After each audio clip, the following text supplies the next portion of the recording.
समझ गया तुमने बहुत चतुर हो मुनि, अज्ञानी बनकर के तुम रामचरित्र के गूढ़ रहस्य को जानना चाहते हो। तो सुनो, एक बार माँ भगवती के मन में भी यह प्रश्न उत्पन्न हुआ था। तो याज्ञवल्क्य जी जब राम कथा सुना रहे हैं तो सबसे पहले वो ये देख रहे हैं कि राम कथा के अधिकारी हैं या नहीं, क्योंकि राम कथा जो शिव का भक्त नहीं है वो राम कथा का अधिकारी नहीं है। इसलिए याज्ञवल्क्य जी ने जानबूझ के शिव चरित्र कहना शुरू कर दिया। लेकिन जो भारद्वाज मुनि थे वो बहुत प्रेम पूर्वक शिव चरित्र में भी अपना मन लगाए रहे, सुनते रहे बिना किसी छल कपट के। और इसी कथा को सुनने के लिए एक बार त्रेता युग में भगवान शंकर दक्ष कुमारी सती के साथ पांडिचेरी सुनने गए थे इस कथा को। तो वहाँ पर भी जो है उन्होंने इस कथा को सुना, लेकिन शंकर जी ने तो इस कथा को पूरा ध्यान से सुना। पार्वती जी बीच में किसी कारणवश ध्यान नहीं लगा पाई। तो जब पार्वती कथा सुनने गई तब उनको 3 उपाधियाँ दी गई, अखिलेश्वरी, जगत जननी, भवानी। लेकिन जब कथा में मन नहीं लगा और वो लौट करके जा रही थी तो उनको केवल दक्ष कुमारी कह करके संबोधित किया। एक बार आयु तुम्हारी, एक बार आयु तुम्हारी, सब हो गए तुम बदन से पाही,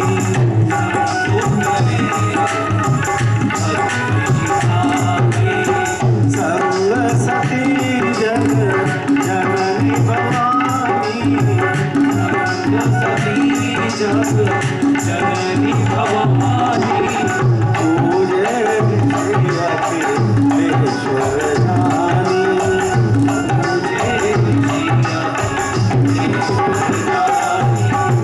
राम कथा मुनि भर जब खानी, राम कथा मुनि भर जब खानी, सुनी महे सब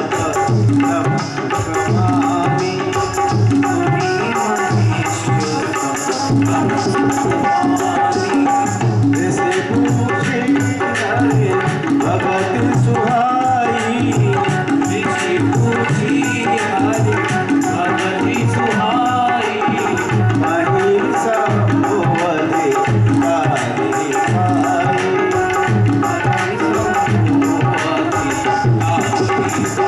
खाई, हम किसी की भी कथा सुने, कथा का फल तब प्राप्त होता है जब उसके दर्शन की लालसा, दर्शन की इच्छा हमारे मन में उत्पन्न हो जाए। कथा सुनते जैसे ही शंकर जी और सती जब कैलाश की तरफ लौटने लगे तो शंकर जी के मन में राम के दर्शनों के लिए बहुत व्यग्रता, बहुत राम बार बार तड़प उठती है कि हे मेरे प्रभु आपके मुझे दर्शन हो जाएं। और उन्हें ज्ञात हुआ था कि इसी समय रघुवंश में श्री राम जी ने जन्म ले रखा है और वो राम जंगल में सीता माता को खोजते हुए आ रहे हैं। या सोचते सोचते शिव जी जैसे ही आगे चले उन्होंने अपने इष्ट देव को देखा। इष्ट देव को देखा तो राम जी रो रहे हैं, आंसू बहा रहे हैं और बार बार जो है कभी वृक्षों से कभी लताओं से लिपट लिपट करके सीता जी का पता पूछ रहे हैं। तो राम जी तो रो रहे हैं लेकिन शंकर जी उनको देख करके हंसे, बोले वाह मेरे प्रभु क्या लीला है, आप जैसा हीरो तो कोई नहीं है, क्योंकि डायरेक्टर भी आप हैं इस पिक्चर के और एक्टर भी आप हैं। आपने जो लीला कर रहे हैं ऐसी लीला तो मैंने कभी सोची भी नहीं थी। लेकिन शंकर जी सोचते हैं मैं इनके दर्शन करने इनके निकट कैसे जाऊं। 4 भाग, भक्ति के 4 भाव होते हैं, वात्सल्य, श्रृंगार, शक्ति और दास भाव। लेकिन चारों ही भाव में शंकर जी जाते हुए थोड़ा संकोच करते हैं। बोले अगर मैं जाऊंगा और रावण ने पहचान लिया तो ये सारी लीला ही खत्म हो जाएगी, क्योंकि अगर मैं जाके उनके चरणों में प्रणाम करूंगा, वो मेरे आराध्य हैं, तो रावण पहचान लेगा। अगर वो मेरे चरणों में प्रणाम करेंगे तो ऋषि मुनि पहचान लेंगे। शंकर जी बहुत विचार कर रहे हैं मैं कैसे जाऊँ।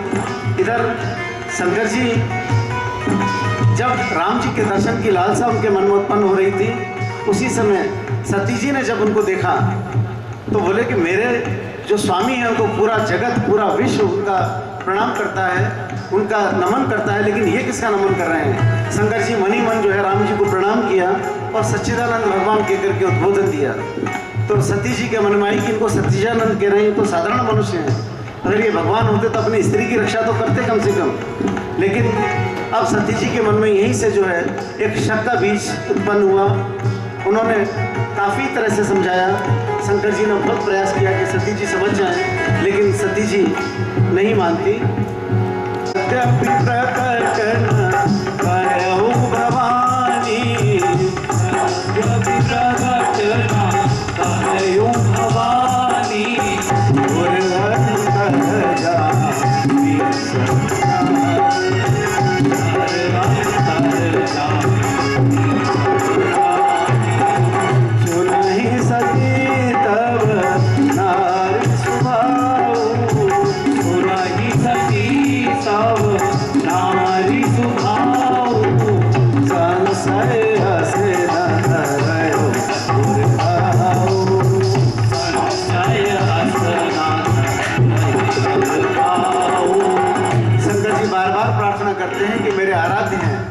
वही भगवान है जिनकी मैं आराधना करता हूँ, लेकिन सती जी के मन का शक नहीं जाता। उनके हृदय में बड़ा दुख होता है कि मैं, हे भगवान, हे मेरे आराध्य, मैं मेरी सती को नहीं समझा पा रहा हूँ, बहुत दुखी है। और उन्होंने कहा कि अगर तुम्हारा मन नहीं मानता तो जाओ परीक्षा ले लो, लेकिन परीक्षा लेते समय ध्यान रखना ही मेरे आराध्य हैं, इनका अपमान नहीं होना चाहिए, इनका अपमान मेरा अपमान माना जाएगा। और यह कह करके शंकर जी एक बरगद के नीचे ध्यान लगा करके बैठ गए और कहा कि जाओ तुम इनकी परीक्षा ले आओ। अब सती जी मन ही मन सोच रही है कि मैं परीक्षा लेने कैसे जाऊं। तो आगे चलते चलते सती जी ने समझा कि मैं जाती हूँ तो इनके आराध्य का अपमान होता है, और नहीं जाती तो मेरे मन में शंका रह जाती है। लेकिन फिर भी शिव जी के वचन उनको ध्यान आते हैं। जो तुम्हारे अति संदेह हो, अति संदेह हो, तो भी जाए परीक्षा ले हो, तो भी जाए कब लगे दिया नौबत छाई, कब लगे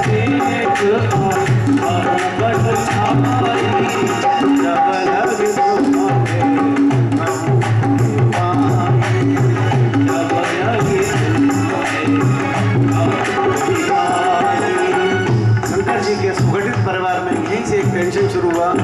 माता सती और शंकर जी के बीच में चूंकि थोड़ा सा मन में ऐसा रहा कि सती जी मानती नहीं, राम जी मनाना चाहते हैं, तो मानस में, रामचरितमानस में टेंशन की एक अचूक दवा है। कभी आप भी आवश्यकता हो आप भी लें और इसका जाप करें। किसी भी प्रकार का कोई टेंशन होगा आपके जीवन में, आप बस भगवान का ध्यान करें, उस चौपाई का जाप करें। इसी तरह से चौपाई का जाप करते करते शंकर जी बड़े वृक्ष के नीचे बैठे।